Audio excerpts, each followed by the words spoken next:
Voilà, nous sommes là un dimanche vraiment pas comme les autres. Votre humble serviteur Doudou Montiri, toujours avec notre sponsor Kiné Congo. Et je crois que Bounonzinga et Moron Djambé vont nous permettre, ainsi que notre très cher ami Urbain Kanima, nous allons déjà avoir les spots d'un moment à l'autre de notre grand sponsor. Et nous vous signalons qu'aujourd'hui, nous allons recevoir pour vous un grand parmi les artistes musiciens chrétiens, chante de l'Éternel, le frère Tams Tamanda. Donc lui aura, on aura au total avec cet artiste plus ou moins 45 minutes. Donc il sera notre invité principal. Mais avant qu'on y arrive, on aura un artiste qui essaie tant soit paix aussi, de commencer sa carrière musicale. Hein, voilà, donc il ne fait que monter. Vous allez le découvrir. C'est un artiste de Mongafula, Selembao, Dongafani. Il est là, le représentant numéro 1, number 1 des artistes de Mongafula. Il sera avec nous. Donc vous allez le découvrir. Il y aura aussi Bomotologie. C'est un grand penseur. Il va faire des analyses. Qu'est-ce que nos artistes pourront léguer à la génération future? C'est très important et surtout les jeunes talents. C'est très important. Alors avec eux, on va essayer comme ça d'analyser avant de recevoir notre invité principal aux environs à 14h10 minutes. Donc il sera là pour les 45 minutes restantes. Voilà. Merci à Jacques Wandenga Boisou à la régie d'antenne. Le sage. Voilà, Bounonzinga, il faut prier, hein, il faut glorifier l'Éternel. Hein. Dieu t'aime beaucoup parce que sinon... Ok, nous tenons à saluer nos fidèles, ceux qui aiment cette émission, ils sont nombreux, hein, c'est notre moment. Joyeux anniversaire à Leila Mbenza, Mbutukulu ya mbote, Mbutukulu ya mbote, Mbutukulu ya mbote, Leila Mbenza, Mbutukulu ya mbote, Matondo Tata. Voilà, là c'est la réponse de Leila Mbenza.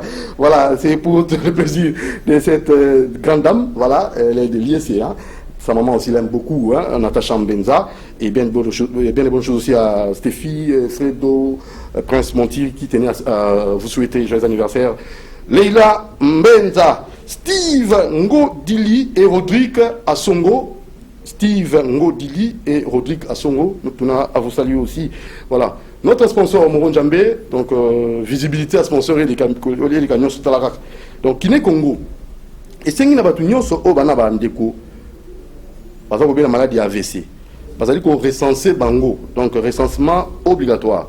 Après recensement, Bandeko Wana, Bakozwa traitement, il y a Ophélie. Alors, tout le monde a Penza, Nabombangu, Bo Kokakozwa numéro, on a Zopé Sabino, pour nous contacter Kiné Congo, si vous avez un Ndeko Moko. Azaliko Bela AVC, donc Bokina Bomba, on peut recenser Bango pour avoir un traitement au filet.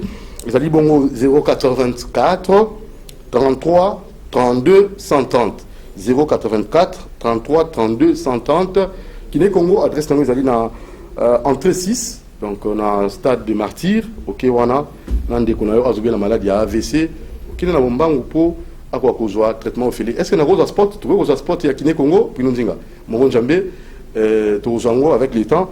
Donc, recensement, ils ont dit que Salema, aux ans de Kozobela, AVC, qui ne débat recensé hier, bon, dans sport, pour la confirmation, il y a sponsor Mounene, Kiné Congo. Merci beaucoup, docteur Guy Moutamba, Moutamba, mon apoto à solo, à ça m'a bien à Moka Congo. Tolando. Du nouveau à Kinshasa, le centre médical Kiné Congo organise une campagne de recensement des victimes de l'AVC. Vous êtes hémiplégique, vous avez été victime d'un AVC, venez vous faire recenser. En faisant cela, vous faites avancer les études sur cette maladie. À l'occasion de cette campagne, le centre médical Kiné Congo vous offre une séance gratuite de soins. Notez bien, si vous ne pouvez pas vous déplacer, appelez-nous au 09 94 99 55 36. Soit 084 33 32 130. Nos bureaux sont ouverts du lundi à vendredi de 8h à 16h30 et le samedi de 8h à 13h. Nous sommes situés au stade de Martyr, local 6, en bas des escaliers. Venez nombreux vous faire recenser. Le centre médical Kiné Congo, l'expertise européenne en RDC à moindre prix. Voilà, merci beaucoup Kiné Congo, merci Docteur Guy, merci pour tout ce que vous faites. Donc dépêchez-vous, soyez les premiers parce qu'on va recenser quelques personnes et ça sera très très important si votre nom, si vous êtes aussi malade, faites-vous enregistrer très rapidement entre 6 Stade des Martyrs ou carrément appelez au 084 33 32 130. Voilà, rapidement Kiné Congo fait ça, bilan traitement au fêlé après recensement. Si on a l'opération pour recenser la maladie, il y a AVC. Il est là, le représentant légal de Mongafula, un artiste qui ne fait que monter. Essayez un peu d'arranger votre chemise. Les côtés pénal, on cause ça pénal dans les côtés ici. Qu'on a tapé qui tourne au milieu sur les guides. Tu as guitare, bon, ça pénal qu'on bien. Et tu as appelé ça Bomotologue. Bonjour. Bonjour, monsieur. Santé va bien? Oui, ça va très bien. Moi, Kalaming, Lita.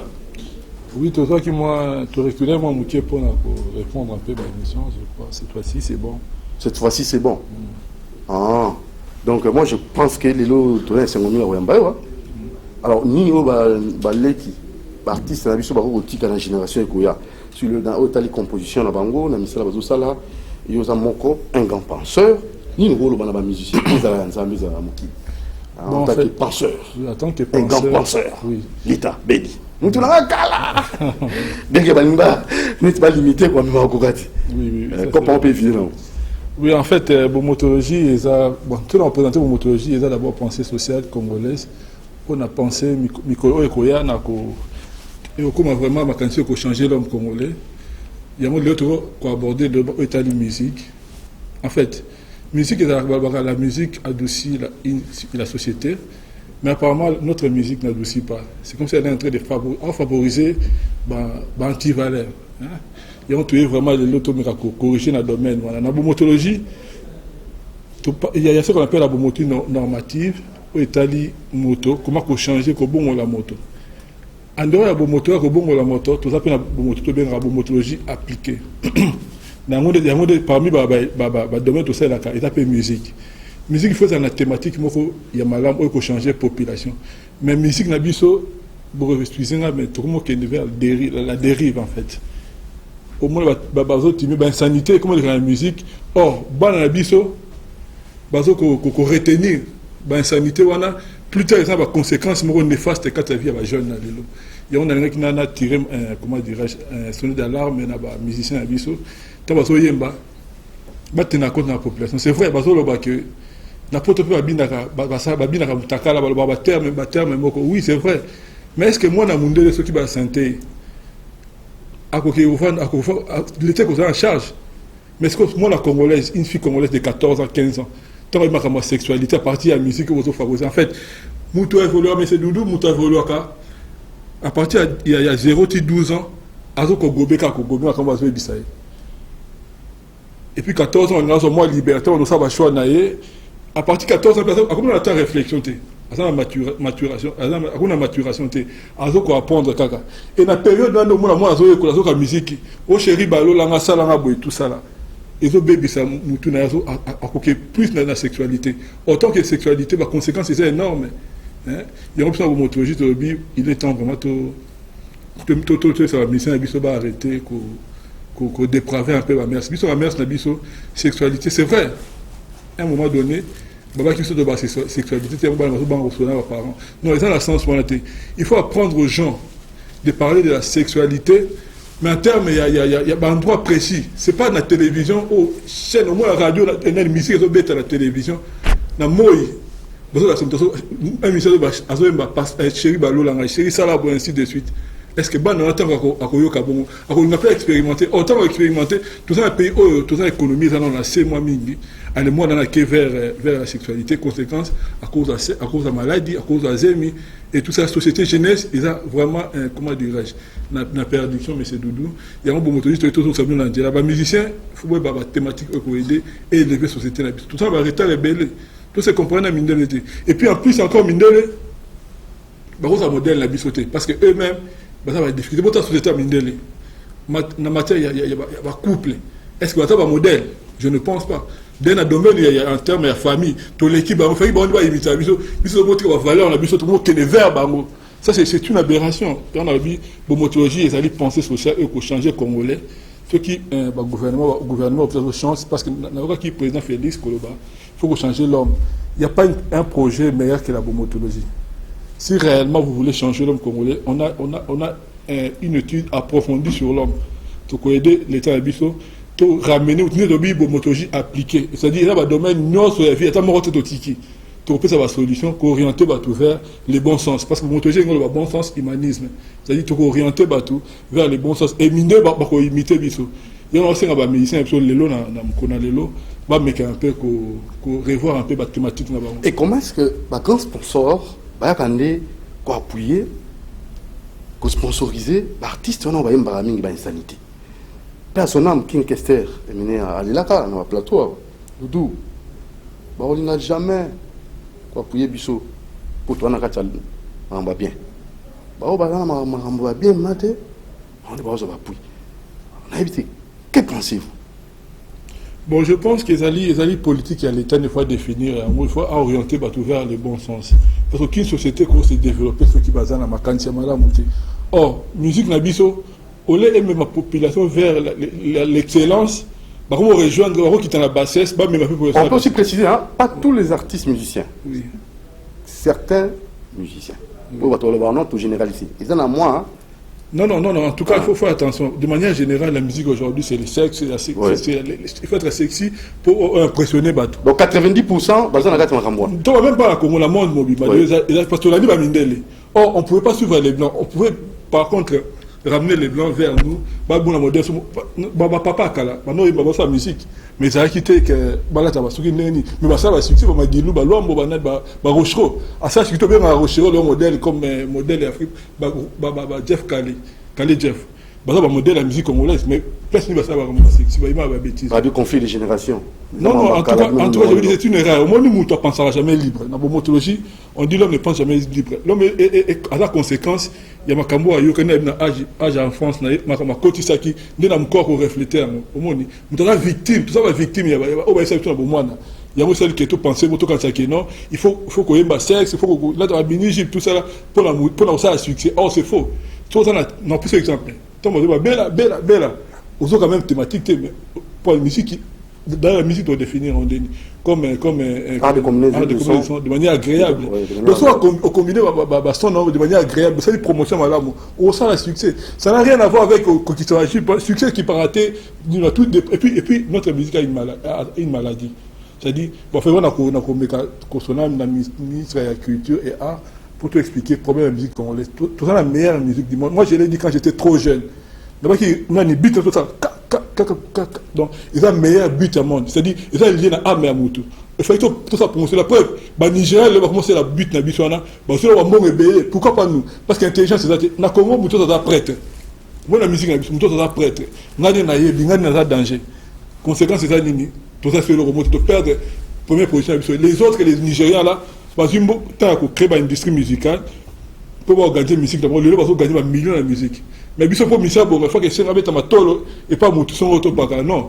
Mais je vous dis, j'ai un projet pour aider les musiciens de l'élo. Va vivre la musique, va gagner un million. Même si c'est chrétien, pour aider Bango, va vivre en art, va se rater. Voilà. Alors, montologue, comment est-ce que vous contactez le numéro de téléphone là? Bon, on a même la radio, parce que tous les gars en direct à Ralik, Radio Liberté Kinshasa, 96.8 MHz. Bon, le numéro de contact est 084 41 21 743. Et puis, dans un numéro Vodacom aussi, 081 470 12 55. Bandela 084 41 21 743. Et puis 081 470 12 55. En fait, pour finir, chaque dimanche, nous avons l'habitude. Oui, pour nous faire sa lumière, orientation, l'artiste est l'habitude. On a évité une rôle là-bas, on a évité M. Blaise Andy Londolé. Oui, mais c'est Blaise Londolé, lui Blaise Londolé. Je crois qu'il y a un coordinateur à projet Bomotologie, il est avec nous. Je crois que c'est lui qui est en train maintenant de promouvoir le projet Bomotologie.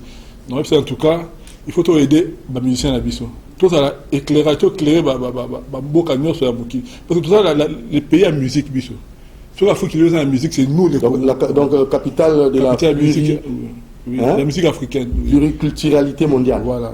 Tout ça va valeur, mais c'est question d'orienter ces valeurs vers le développement. Parce que la musique adoucit la société. Si on fait la bonne musique, ça va permettre à la population de un niveau élevé. Au lieu de quitter la population. Merci beaucoup, Bomotologue. À la prochaine occasion. Merci beaucoup. Merci. Très bien. Merci. Allez, artiste. Conseil. Ça, je me le descendant. D'abord, pour se présenter dans la sur IBOT. Bon, on a battu. Ouais. Après, c'est une beauté dans la surtout. Oui. Occasion où il va nous signer la frise à la oui. Macambunde et Vandi a. Vraiment. Il y a un message. Fallait repérer ça. Talara Nabi, Batibele, Bamonanga Pekala. Mais aujourd'hui, je suis de retour. Mais ici, que Simba Macambu. Ici, que TFND Vandi, Macambu Zande a. Azaki n'a pas message. Oui. Azaki n'a pas message. Oui, c'est un qui fallait partout, bana ba umbu, bumbu, selemba umunga fula, mabele donc charge, fallait yo kamela. Au pe ba ozanga mwelo ko sala. Ko programme ezaki lobby fallait to beta concert, mais massa utaki États-Unis ayaki boye, makila ba champion mikolo nde ceinture za maboko na États-Unis. Donc tout rapportant au. Donc reportant quand? Tout reportant au samedi au Ezeyao le 25. Na coutumier na e donc to sangisa mo pegamba. Na wapi wana Israël? Les ans à Mercam, juste Mercam, na commune c'est Mbao, Ndiagoula, mon afula, na régie des eaux. On arrive, on a régie des eaux, non? Bana Mabélé. Alors, moi, d'abord, pèse-moi la salutation, après de suite, na moi, il y a King, hein? King Kestel. King Kestel. On a d'abord, descendant, voilà. Dans VP, na donc, parle là tous les cas. Sama sobobelinga. Kipe mingi bazali koyebisanga soki okobomba mabe oyo eza na kati ya motema na yo eyebi kaka yo yebisa lawi yokobisinga lokola zoba libala ezali eloko aliseki te soki osi engagement mosimusu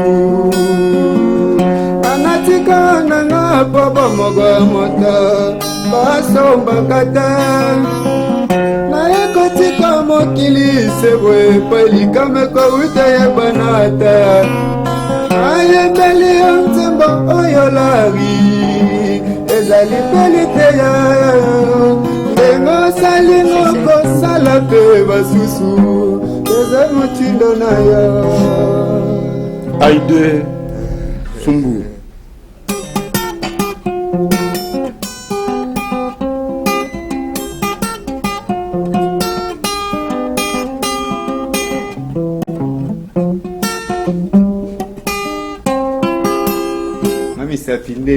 Mokolo koyo kanga nawe kata.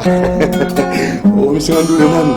Allez, très bien. En fait, t'aimes construire ça en beauté, coup de chapeau. Moi c'est une mode de personne. Comment on a levé Makila ba champion, levé tassé. Donc tous on a samedi et bambo te belé na Amina Somali.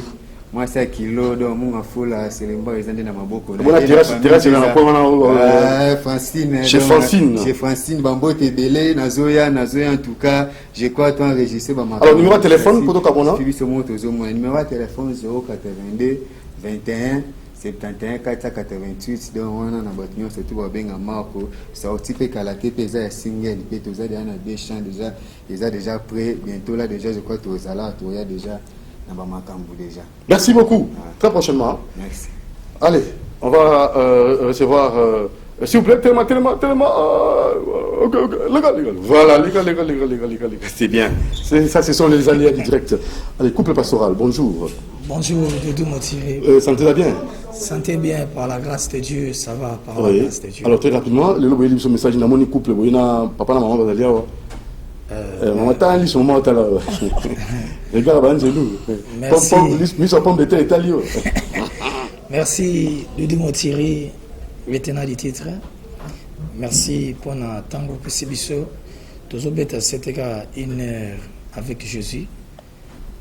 1 heure avec Jésus, autres au bon de la Nanda Kabato Zobenga. Ndenge moi suis atteint Makila depuis 12 ans. Abongi Sakinyo Swazali Nango. mais kati na kondima na lobi te na kosimbela ntango oyi balobanga ntina na yesu asimbela mba na yesu na foule abikaki azwaki solution moto tu aza na besoin ya problème aza na likambo aza na besoin ya losambo po priere efungolaka makambo ebele bible ebi basorti mosusu badémon na Matthieu chapitre 17 verset 21 babimaka na bajeune et prière badémon tetia ndenge wana yango ntango ozobenga ngai na prophétesse Abigail tozokota na ndako tozosambela 1 heure du temps kaka koinvite Christ Dieu fera de grandes choses nzambe akosala makambo minene ya kokamwa nabiki azokaba mpe ekosala Cécilie loka eza na fardeau te natikeli omoni moto na moto aza na fardeau yene nzambe ta chair a pembeni na te dodo motiri lotana di titre omoni yene azwaki fardeau wana nga nazwa accompagner kosunga fardeau wana. Ok. Maman prophétesse. Merci. Nzamba pambola yo Dudu Motiri. Nzamba pambola sous son corps Binona Laurent Nzambe. Laurent Nzambe. Ok. Eza fardeau Nzamba tsakingai mabondela napona tu 1 heure avec Jésus. Pour ba foyer mingi eza na ba problème, banda ku mingi eza na ba problème, Nzamba lo ben ngala kinde ko bondela, na fo kinde peti na ba hôpital. Faut qu'il y ait la maman ba témoigner Jésus mingi.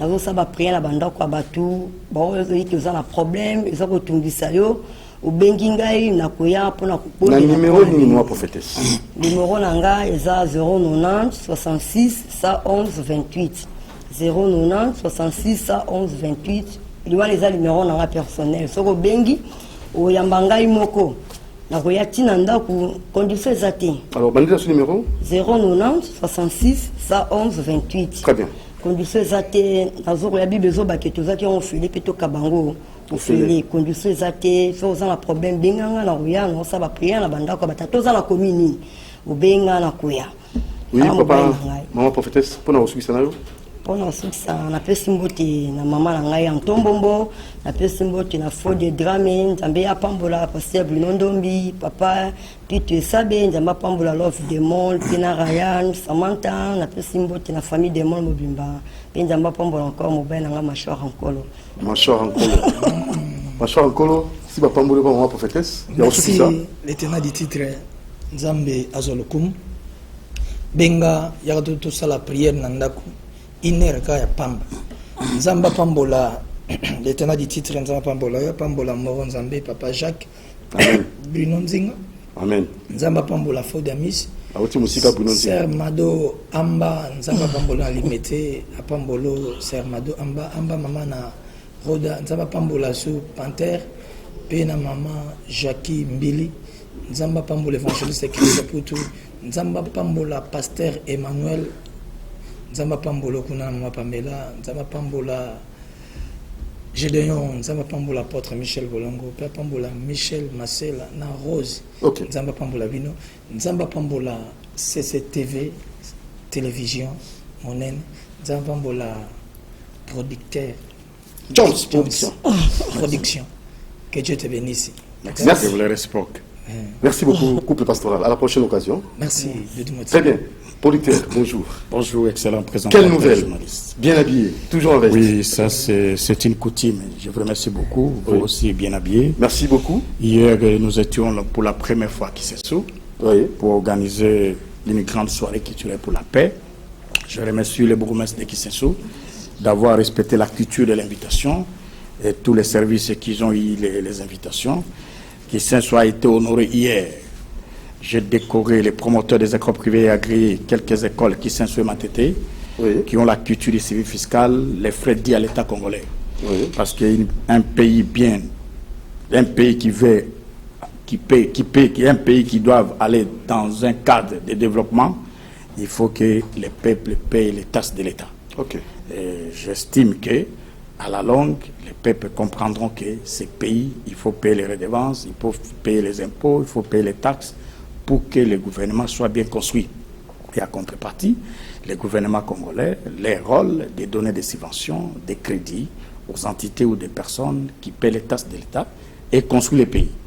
J'ai primé les ONG, les organisations non gouvernementales de Kisessou qui ont contribué pour la paix. je les ai demandé, vous avez les devoirs et l'obligation d'aider notre pays. Et j'ai souligné que vous savez que dans notre pays, il y a trop de jalousie, trop de haine. J'ai demandé et j'ai dit, les mensonges donnent les fleurs, mais les mensonges ne donnent pas les fruits. Je crois que vous vous souviendrez avec moi, le gouvernement passé, ils ont dit que l'éducation est gratuite. C'était un mensonge du gouvernement, mais ça donnait des fleurs, mais ça n'a pas abouti à un fruit. Je quitte la ville de Kinshasa la semaine prochaine, ma 7e province, parce que je les devoir l'obligation de sillonner la République démocratique du Congo, à part d'autres pays que j'ai sillonné, l'Afrique du Sud et autres. Je pars à Tanganyika pour 45 jours pour la promotion de la culture de la paix, la promotion de la culture honorifique, la promotion de la culture du civil fiscal, la promotion de la culture du respect des tests légaux, en invitant le tribalisme, en invitant la haine, la jalousie, et toute corruption, en invitant le tribalisme, oui, en invitant la haine, en invitant des jalousies mal placées. Et je demande au peuple congolais, l'espoir est là. Nous estimons que l'année prochaine ou le mois prochain, on aura un bon gouvernement qui va nous faire ressortir un ministre capable, dynamique, qui connaît la culture, parce que la culture est le socle du développement d'une nation. Très bien. Lorsque vous ne connaissez pas votre culture, c'est très difficile de gérer une nation. Donc je là, vous dis au revoir déjà. Merci je beaucoup. pars à bon Tanganyika, voyage. Doudou. Je vous prie et je vous demande tout simplement pour votre expérience, transposition par la Tanganyika, parce que je dois prendre des vols. Vous êtes en train de voir les difficultés que je suis en train de traverser pour faire la promotion de notre pays. Or, les premiers producteurs de la République démocratique du Congo, c'est le ministère de la Culture et des Arts, que nous avons les fonds de promotion culturelle qui peut donner les moyens aux artistes et les pauvres artistes, qu'on ne les donne pas les moyens. Dommage dans notre pays, je le demande de ma part. Si j'étais le DG du fonds de promotion culturelle, il faut que je démissionne parce qu'on ne voit pas où ça part l'argent de la promotion de la culture. Je vous remercie, Doudou. Très bien, et bon voyage à la prochaine occasion. Merci beaucoup. Voilà, suivons le spot de notre sponsor, parce que nous avons signalé au début qu'on aura un invité principal, le frère Kams Kamanda. Avant qu'on y arrive, suivons d'abord les spots. Et vous qui nous écoutez à la Radio Liberté Kinshasa, envoyez vos messages au 089 61 52 634. Suivons. Ça. Le centre médical Kiné Congo organise une campagne de recensement des victimes de l'AVC. Vous êtes hémiplégique, vous avez été victime d'un AVC, venez vous faire recenser. En faisant cela, vous faites avancer les études sur cette maladie. À l'occasion de cette campagne, le centre médical Kiné Congo vous offre une séance gratuite de soins. Notez bien, si vous ne pouvez pas vous déplacer, appelez-nous au 09 94 99 55 36, soit 084 33 32 130. Nos bureaux sont ouverts du lundi à vendredi de 8h à 16h30 et le samedi de 8h à 13h. Nous sommes situés au stade de Martyrs, local 6, en bas des escaliers. Venez nombreux vous faire recenser. Le centre médical Kiné Congo, l'expertise européenne en RDC à moindre prix. Voilà, pour différencier un peu, parce qu'il y a deux numéros, apparemment les gens ont tendance à m'appeler moi, hein, Doudou Montiri, au 089 61 52 130, non, au 089 61 52 134. Ça, c'est le numéro du canal de vedette. Voilà. Là, vous allez m'atteindre très facilement pour passer ici, donc dans nos différents numéros, dans nos émissions. OK? Alors, si vous voulez atteindre Kiné Congo avec l'appui de Guy Moutamba, donc un docteur plein de bonnes manières et surtout qui a plein de soucis, hein, voilà, l'homme qui aime son pays comme il faut, appelez au 084 33 32 130, plus 243 84 33 32 130, les tout premiers numéros. Là, vous allez avoir des précisions pour vous faire enregistrer. Parce qu'il y a un recensement qui s'est fait.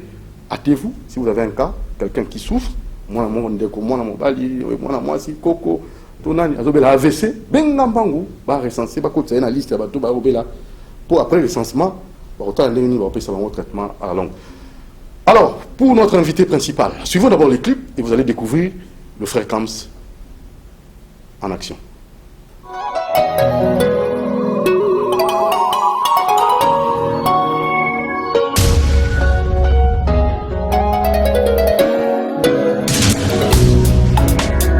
Je suis une face devant la face, il transforme les faces.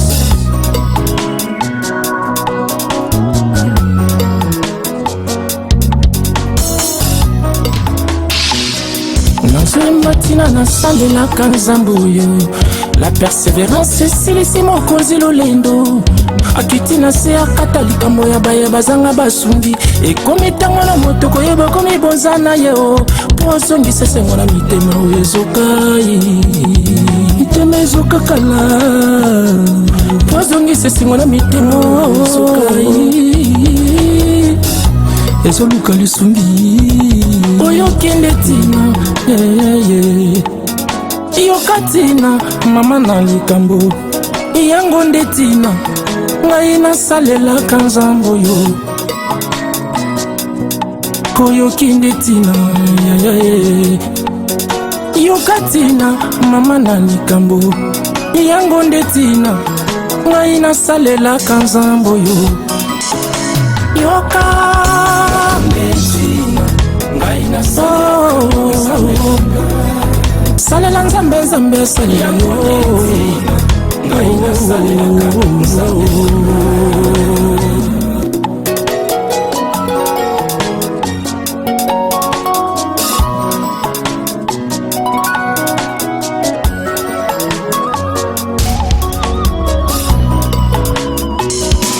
après avoir réfléchir investissement ya bato na bomoi na ngai ezali zero ya motu ezali natalela kaka le jugini po akota makambo na nga ndenge yakotaki ya ana shilo yango nde tina ye ai yoka tina mama na likambo yango nde tina ngai nasalelaka nzambo yo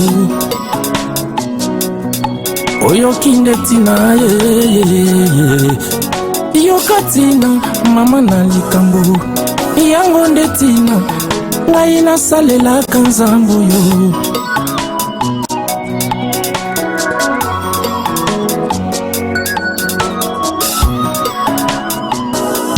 après avoir réfléchi investissement ya bato na bomoi na ngai ezali zero ebongi natalela kakao le juge unique po akata makambo na nga ndenge akataki ya ana na shilo yango nde tina ye ai yoka tina mama na likambo yango nde tina ngai nasalelaka nzambo yo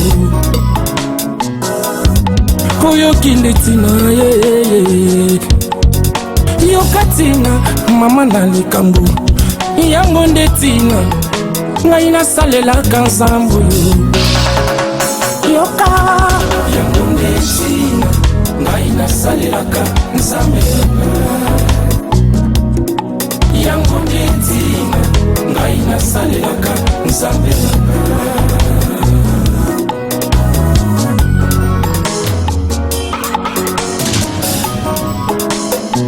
yoka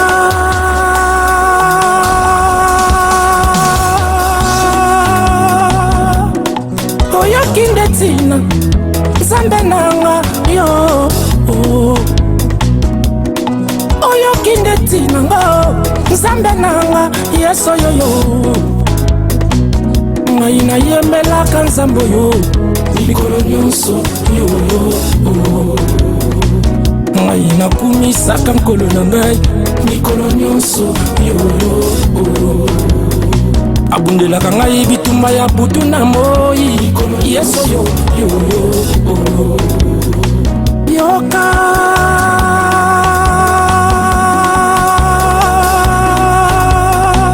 je dois me réjouir moi parce que je sais je suis content parmi les élus je dois me réjouir parce que je sais je suis content parmi les élus Je dois me réjouir parce que je sais, je suis compté parmi les élus. Je dois me réjouir parce que je sais, je suis compté parmi les élus. Je dois me réjouir.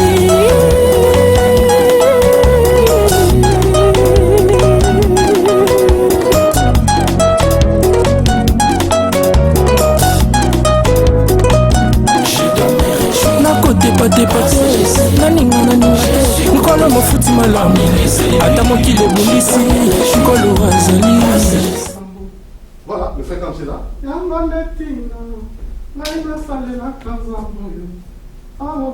Vous êtes classe bien habillée? Merci, merci. Coup de chapeau, hein? Merci, Papa Doudou. Pour nous, nous avons malamu pena na neo. Pour avoir un bango trophée, en fait, n'était si là, ils ont rappelé sauté. Tout ça, trophée Maïcha Park, trophée Maïcha, bien qu'il va combattre qui trop, trophée Rata. Trop de jaloux, mais ils ont graveté, Gamala Bassé, les Sigoza, ils en ont implémenté. Meilleure chanson de l'année. C'est celle-là, selon-là, de Doumontiri, un chroniqueur, d'analyser. Yokatina, maman Nalikambo. Sans parti pris, on s'est appelé promotion d'artiste. C'est le Simbi, c'est Simbi. On dit la bien ici, nous avons un épisode de Ronanga. Ils ont la profondeur. Merci. Donc, aujourd'hui, nous avons ah, on va dire que c'est beaucoup. Personne n'a qu'une question. Merci, Papa Doudou. Bonjour à tout le monde. Bazoulan Dabisso, Banakishasa, Brazzaville et aux environs. Devant votre poste télévisé, c'est votre humble serviteur Kams Kamandalom de l'année Allah Kwanzambe. Yokatina, Papa Doudou a tout ninze mona nzo ki ngwa. Nzo ki nze mona wapi? Bien que ça naza sacrificateur, sacrificateur nyoso tamu azo kende na hôtel azanga offrande nga offrande nga eza ya ngwana. Et puis je suis artiste, il y a Banda Kala. Donc on a salé l'album en 1997, il y a mis balé en 2002. Déjà Boula Boni dans Moussalon? Déjà depuis na bando mbato qui a 22 ans. 22 ans d'expérience. Banda bando ça album je crois 17 ans déjà, 18 ans. 18 ans déjà, moi on a 18 ans à Mukolo, donc à Mukolo. Donc il Mukolo pour mon anico? Franchement, on a Mukolo. On a tout décortiqué nzembo là. Donc on va bien tout décortiquer par parole nango. Pour on a profondeur, on a grandeur, on a bien vraiment par amour na kati bomba mi penza. Franchement. Yo katina maman na likambo. Si, nanzembo on a expliqué. Na salela kanzambo. Est-ce que na ndi mabe? Vous savez que docteur Moutamba Guy depuis Paris, il vous avait aussi félicité. Merci. Vous avez rappelé la plateau, sponsor émission. Oui. Non, vous chantez très bien, frère. Merci. Merci, docteur. Tu continues en disant, pour un bisou de rôle, c'est que les Amagamo, ils battent la nature. Oui, Nzembo, Papa Doudou, c'est vrai. Nazoemba, importance, c'est la persévérance. Importance, c'est persévérer dans le locomotive. Importance ya kotingama ne loko moko boye et non seulement aux alamuto zo tingama pour na kotingama yana ba tebele bazo confondre cause la flatteur na cause la persévérant. Cause la flatteur ça veut dire quoi? Cause la flatteur est pas un pas ensemble. Non, cause la flatteur na monde, c'est-à-dire na domaine aux alliés. OK. Parce que quand on a parlé de persévérance, na zo cause la persévérance na domaine aux lignes la persévérer. Très bien. Voilà. Maintenant, il y a confondre flatterie et persévérance. Et ça, il n'est pas persévérant, mais il est flatteur derrière le il y a danger, mais en réalité, il faut comprendre l'objectif n'est pas. Et ça, il y a une différence entre grand esprit et petit esprit. Donc, grand esprit va travailler pour un objectif. Or, bateau baza petit esprit va travailler pour. Donc, il travaille plus dans la gestion axée au résultat. Donc, voilà. Ni n'avons travaillé pour atteindre. Voilà. Ni comme résultat. Donc, la raison pour laquelle le monde a petit esprit baza pour la loi du sponsor, on peut faire une salle for sponsor. Le roi ne croit la tibu, on peut faire la tabou. Le roi la plateau na basala on peut faire la salabou. Le roi garçon na le baba français, on peut faire la théier pour la pona le babo. Ça c'est être petit. Or, être grand. Mais qu'on imite Moutoumabe? Non, je parle par rapport à ma pensée naïe, parce que la pensée, c'est la personne. C'est la personne oiseau penser. Mais moi, je parle par rapport à l'objectivité. Je dis ceci, être persévérant, c'est quelqu'un oiseau persévérer derrière objectif. La raison pour laquelle La persévérance, c'est silissimo konzilo lendo. Akiti na se akatali kambo ya baye bazanga basungi. Et komi tango na motoko yeba komi bonzana yeo. Fasongi se sengona mitema oyezoka. Mutumungu boyazaki. Désespéré. Très bien. Tellement tungissimo konzi. Regarde la persévérance. Tungissimo konzi, mokonzi atali. Moi, je dois trancher ma kamuna faveur à mon dos parce qu'il était persévérant. Non seulement le rôle parasite. Parce que non seulement le rôle flatteur. Le rôle flatteur. Tu as flatté Bissouma en réalité, il n'est pas dans les bains. Donc, il n'est pas à soutenir vision. Lui, il est à flatteur. Mais là, moi, je ne parle pas de flatteur. Je parle de persévérant avec objectif. Et bateau bazo ko persévérer avec objectif soukana baganga kalobi je dois me réjouir parce que je suis parmi les vainqueurs. Je dois me réjouir parce que je sais je suis compté parmi les élus. Je dois me réjouir. Yoka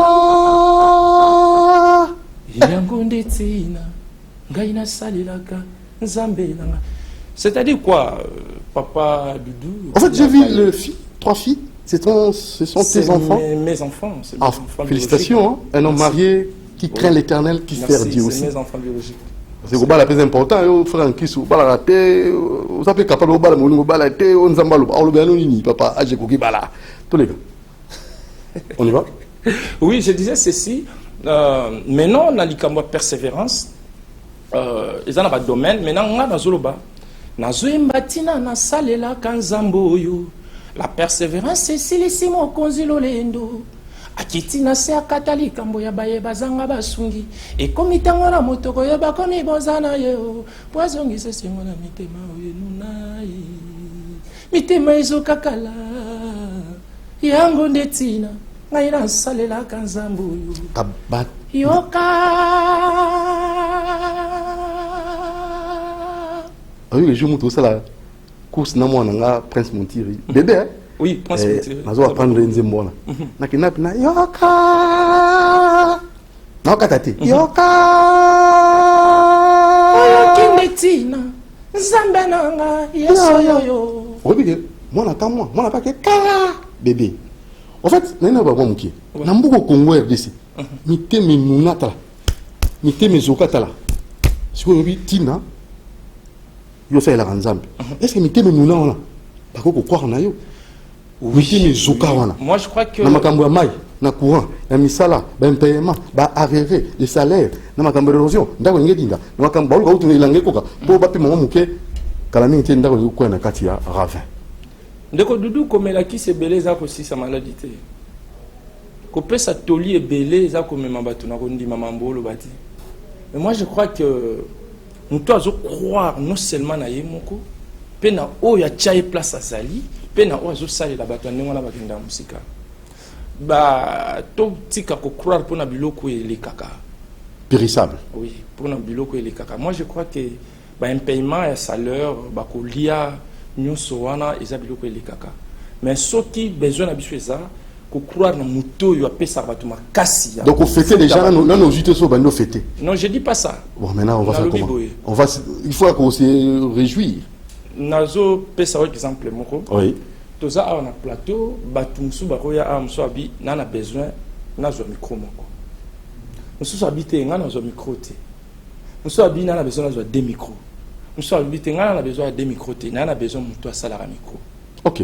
C'est-à-dire muto asala ka micro sur zuye donc on a la capacité à kozwa usine ya ba micro. Ah, on vraiment. Ça c'est on va vraiment. Parce que on est vraiment. Oui, parce que sur la personne micro moko et ko Kamskamunda et bungi nango. Donc maintenant usine wanande nkolo. Yoka. Voilà. Au moins banze mon abino et mo bozo attendre décortiquer en boy. Pour mo so zo kango azo comme apenza. Oui. Parce que très souvent les artistes quand il y a la défense à art et à œuvre na eboy. Et ça facilite. Et surtout on dit moi il y a comme là qui yo to yo mo inspiration tipo et nzambe. Ça, je tenais vraiment à vous dire clairement que j'avais raison. Il y a qu'au croire na makambo za na kati ya nzembo pe ya ko pesa lokumu ko so lokumu na muto apesa ki o maele wana o sala nzembo. Alors nous tena za la confondre ba flatteur, mais je suis un chroniqueur, il faut promouvoir œuvre valable. Amen. On va encore écouter mon, on va faire comment? Toi la sonze mango. Pour bateau bazon na la radio Liberté Kinshasa, va rotinda SMS na 089 61 52 634 089 61 52 634. Na habité ndeko na biso pa linga mama nzambe trop Roland Lunyanga bien kolanda kabina makambo na la loupe Roland Lunyanga mais kilo Roland Lunyanga ngoma toleka tolanda.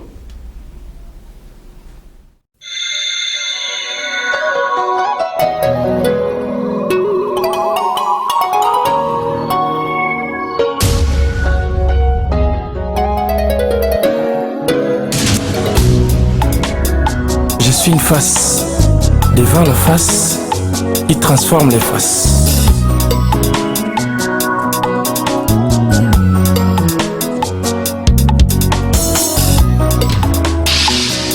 Nazoembatina nasalelaka nzambo oyo la persévérance esilisi mokonzi lolendo akiti na se akata likambo ya baye bazanga basungi ekomi ntango na moto koyeba komi bonza na ye o mpo ozongisa esengo na mitema oyo ezokai mitema ezokakala mpo ozongisa esengo na mitema oyo ezokai ezoluka lisungi oyo kende tina yoka tina mama na likambo yango nde tina ngai nasalelaka nzambo oyo koyoki nde tina yoka tina mama na likambo yango nde tina ngai nasalelaka nzambo oyo yoka nde tina ngai nasalelaka salela nzambe nzambe salela yo ngai nasalelaka nzambe.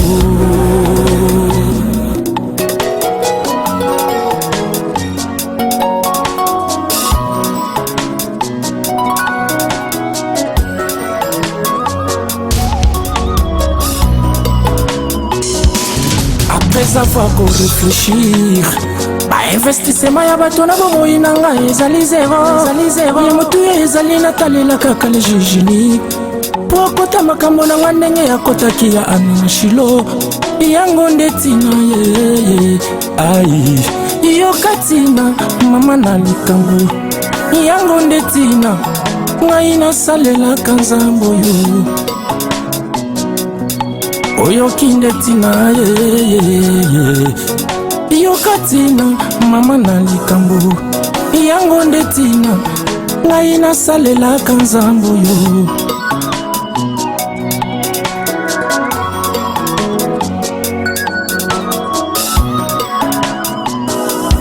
après avoir réfléchi bainvestissement ya bato na bomoi na ngai ezali zero ebongi natalela kaka o le juge unique po akata makambo na nga ndenge akataki ya ana na shilo yango nde tina ye ai yoka tina mama na likambo yango nde tina nga nasalelaka nzambe.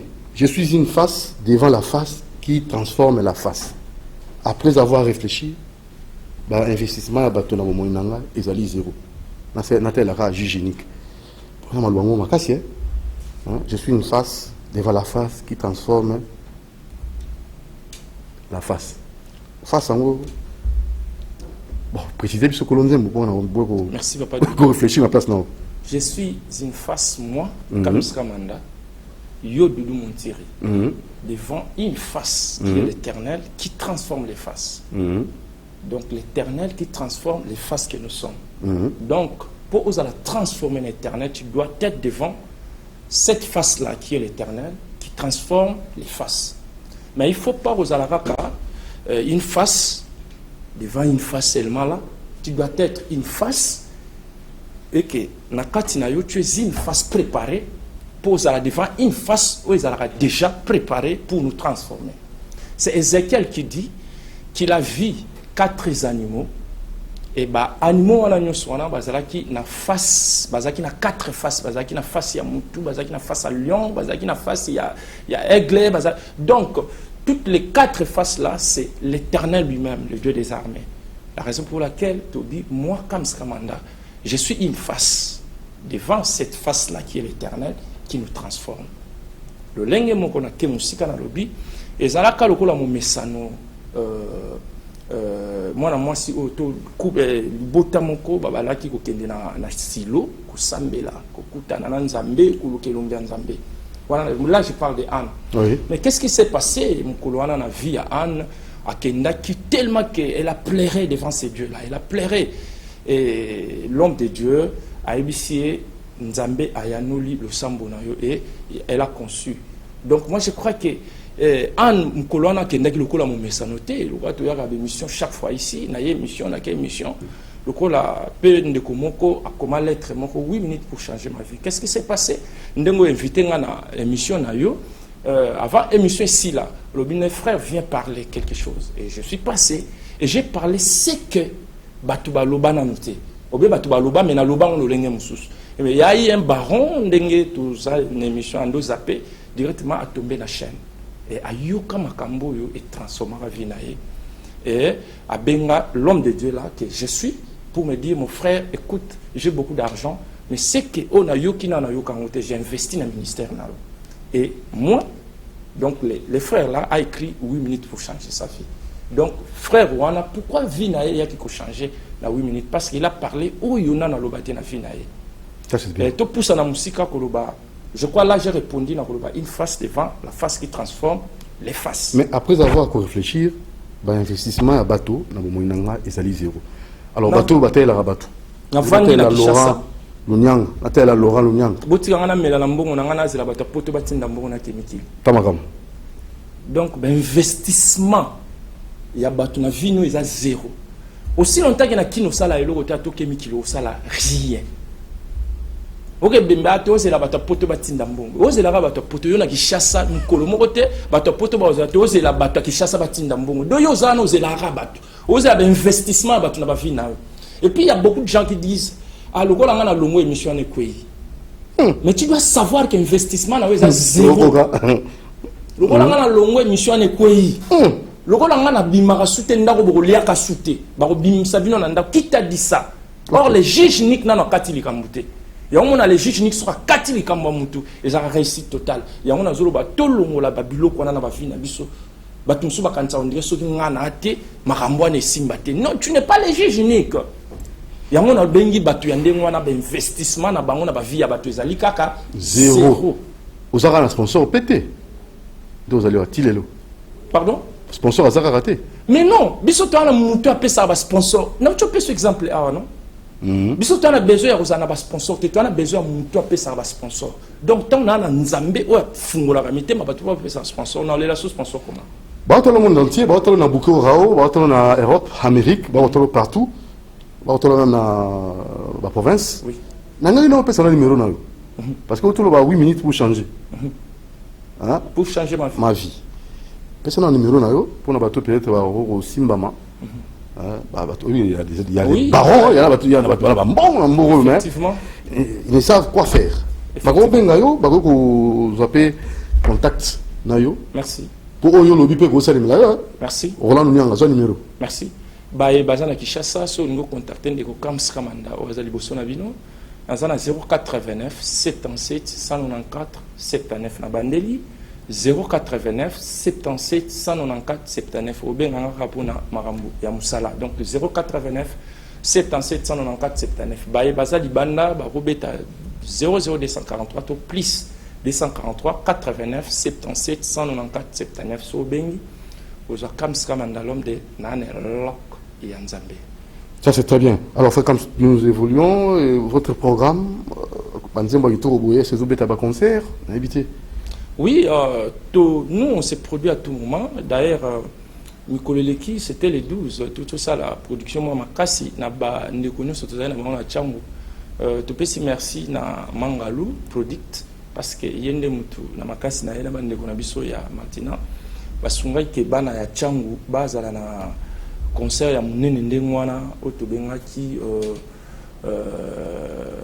ezalaki na occasion Pâques, donc tozalaki wana biso nyonso na bana groupe nyonso ya Tchango nanga frère na bango tozalaki wana ezalaki vraiment fête, ezalaki fête. Et toujours continuer, Moussala Nzambe, on est là, toujours continuer à travailler.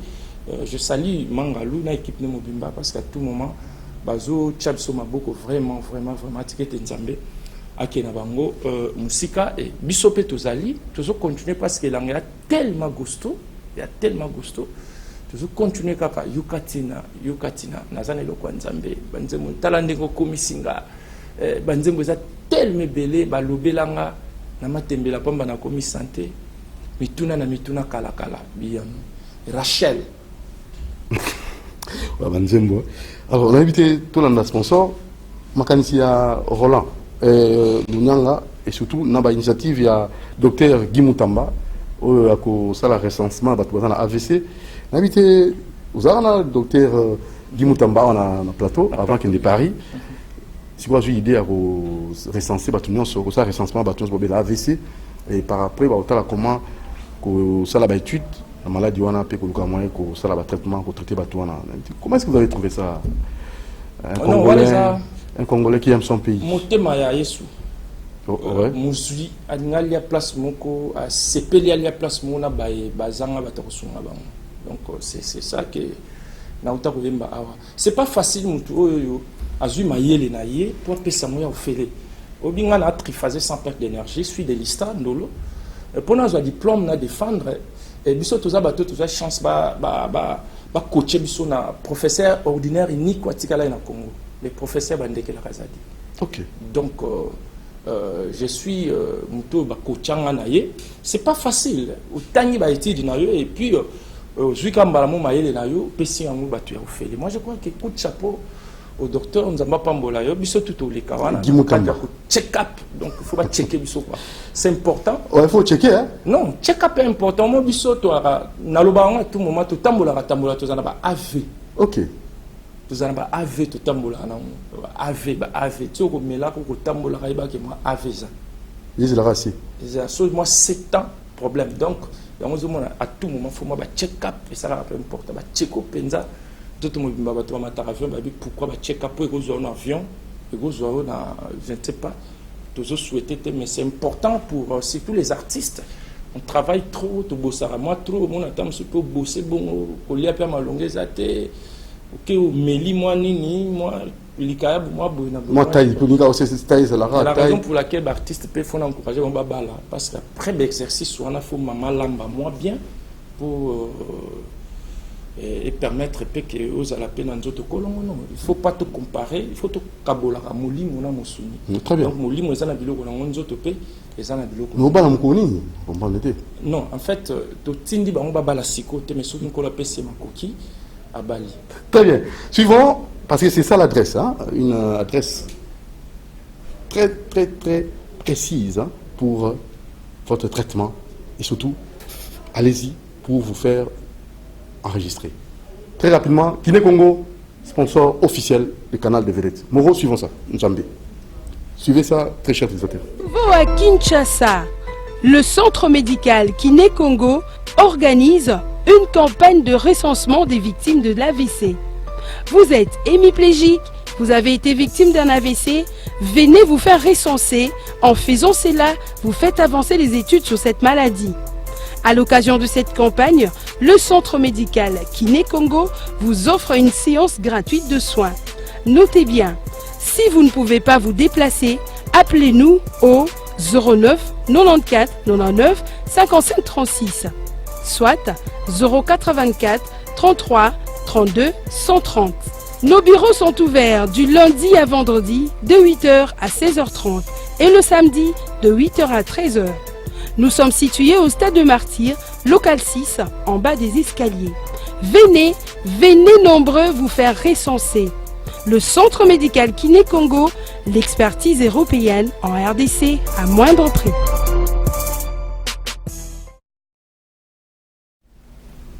Voilà, fréquence, c'est ça. Donc, tu rappelles, Batozo Rabiso, la Radio Liberté Kinshasa, sur les aux ans de la AVC, Benga, numéro Oyo, 084 33 32 130 084 33 32 130 OK mbango pour bakende ko recenser hein ba kotsa ba zo kombo na ye même si ko fandi ba otina mutuka pona okena kozande kona yo pour ba meka ko enregistrer kombo na ye na batu ba kobela et le docteur Guy Mutamba a otala ndeni ko pesa traitement nango na ba nikoleza ko ya alors frère comme papa de tout nous tous un programme na yo pour na batu ba ni peut-être ba koma ko imba lo yo ba kota na orchestre na yo bien ba ba bengisa yo agenda na oui, naza dispo batunyo so balukanga bazwanga na numéro na kana pesi na 089 77 194 79 na bandeli 089 77 194 79 pour na ba manifestation nyonso oyo chrétienne ou tout ça la kaka comme d'hab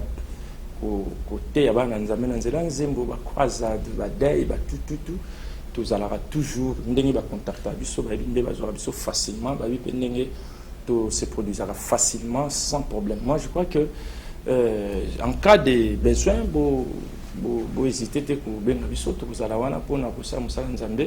parce qu'il y a un musala nzambe à Pessibiso. Voilà, je crois. La baïne sur Balandaki Biso, Banaki Chassa Brazzaville, Tikete Nzamba Makoki, Nzamba Kabakata, Apesabino Makasi, Asunga Biso, toujours, tout Tingamakaka. Il y a Makolo, il y a juge unique. Moi, je crois que juge unique sera Kati Makambu. Vous avez vraiment une certitude que Batomo Kiliba Katelayo, et puis soit na le pe comment Lokuta, Bako Kata Makambu, le pe comment Lokuta. Mutazwa ki lo mutusus ba yo bambelo kaka. Moi, je crois que le juge unique est là. Le colonel lobby dernier mot a été tikete ozala toujours confiant. Kotinga mananzambe wana zala na poste le kola bakuk akosarate parce que nzamba tikala na nyonga mutute ba nyongo nyonso nzamba futaka parce que akosarate. C'était votre humble serviteur Kams Kamanda. Je salue ma femme Mama Bati Kamanda avec Banananga Basimisato. Pour moi les gens de bazokolati. Donc baza ba célibataire beaucoup postuler déjà parce que baza bana au moins bana kitoko ndengwa na beaucoup postuler mais nga mo faut examiner faut na natala pena demande na vraiment. Donc oui la demande na pour na ba ser on a comme 7 bourgeois Soraya bana maele ndengwa na maman na bango et puis maman nga une équipe na et puis yo moko papa Doudou ba ya mo Nzambe na ndeko Bruno Nzinga et puis équipe Mobimba on a appelé ça toujours merci na mokonza ya Mboya chaîne oyo oui parce que ba matosa boye na lobarango ba matosa boye ba plateau boye vraiment tikete Nzamba ba kise mikolo amona bakoko na ye parce que ça bisalilo ya solo zo mona ndenge za so bimi otuni pena ba so balanda ki so bien. Donc sans l'eau sauter quoi. En plus, le mot pour ça connaisseur. Oui, alors connaisseur à tous. On va merci, on a DG Jean-Jacques Mamba, patron de la chaîne Jean-Pierre Bébagombo. Alors merci beaucoup frère Kams. Nabandi à la prochaine occasion tous à Sunayo. Et ça nous a plaisir à toi. Plaisir. Yo Katina, maman na likambo. Tout ça va qu'on réfléchit. Investissement ya bato ba mo ina ezali zero. Bato ya ezali na talela kaka. Très bien.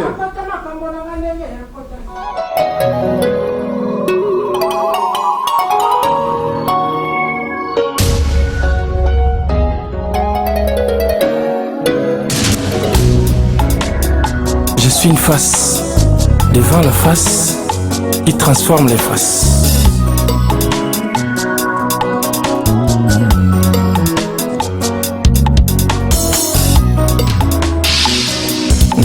Matina na salela kanzambo yo la persévérance silisi mokonzi lolendo akiti na se akata likambo ya baye bazanga basumbi ekomi ntango na moto koyeba komi bonza na ye o po ozongisa sengo na mitema oyo ezokai mitema ezokakala po ozongisa sengo na mitema oyo ezokai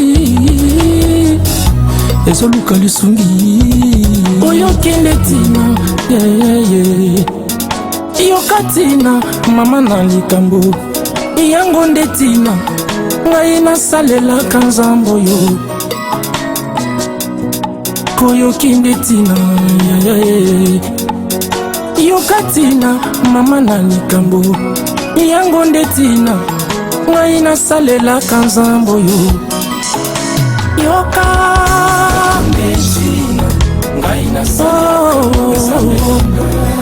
salela nzambe nzambe salela yo Après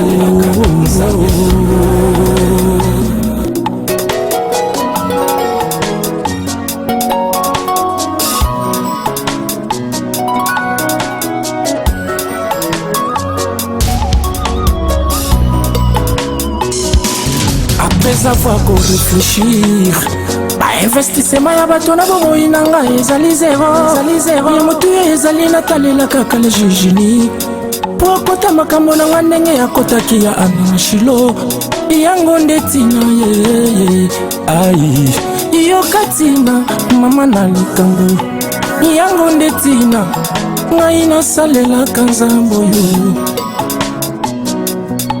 oyoki nde tina yoka tina mama na likambo yango nde tina ngai nasalelaka nzambo yo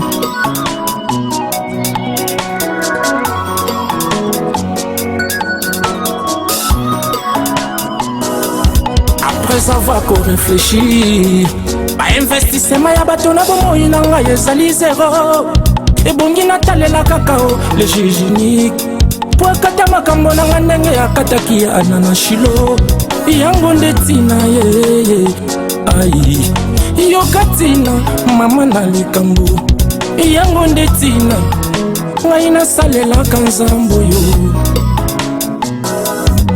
oyoki nde tina ye yoka tina mama na likambo yango nde tina ngai nasalelaka nzambo yo yoka yango nde tina ngai nasalelaka nzambe yango nde tina ngai nasalelaka nzambe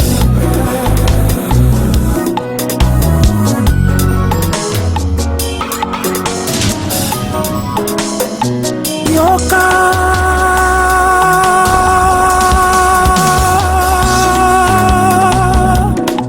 oyoki nde tina nzambe nanga yo yango nde tina nga nasalelaka nzambe na ngai. Merci beaucoup frère Kams, belle mélodie. Donc nzambe apambola makambo yenga liboso. Très rapidement to sukisa émission to comme na suka parce que wana to zamba bandeko na biso baza ba jeune, oui ba on pe balinga ki ba marquer tana ba on makambo bien. Alors j'aimerais peut-être couper ça maloba ba se présenter ba moko, oui, je vais vous présenter très chers amis. Vous n'avez bien non? Ouais. Yo CD. Ouais, à Doudou. Mais vous na musicien non? On a appelé à zo accompagner ngai. Yo na to accompagner. Voilà. Yo. C'est que ça a bon yo moko. Il faut accompagner pas à pour que CD. Oui, mon cher ami comment nani? Oui, nga Patricien de Tebron, Lion de la Mélodie. Ah, allez, na ba comme makasi boy. Est-ce que vraiment Steve Ngodili a ondimango na Rodriguez a songo a ondima na Rola Lunyanga ben me kana molo mo pote ba ko Lion. Na megelo mo. Oui, to rayo po ba kombo titre raté. Bomba maina yo ya miso okolela masumu na yo na boyo timbanga na nzoto maboko na yo matonzi makila ya motema na ngai ozokisi otsubinga nelikonga kende basukola yo maboko epai na sango na obenite homa. Ah, c'est compliqué hein. Siko ya yo mo nzembo saladani. Ouais, ngamo. Bon, ouais, nga iza na studio bien limité. O sala rappel non. Eza eloko to lobela oyoka eli susu na oyo tozo oboyi na démarrer comprendre c'est de tous les cas. Ouais, ouais ya Doudou Mutiri ndenge ka na lobaka na yaka awa lokola artiste compositeur et puis artiste